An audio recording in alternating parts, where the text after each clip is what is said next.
मला सांगा सुख म्हणजे नक्की काय असतं.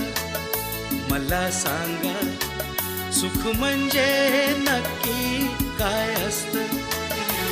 काय पुण्य असलं की ते घर बसल्या मिळतं. मला सांगा सुख म्हणजे नक्की काय असतं. काय पुण्य असलं की ते घर बसल्या मिळतं.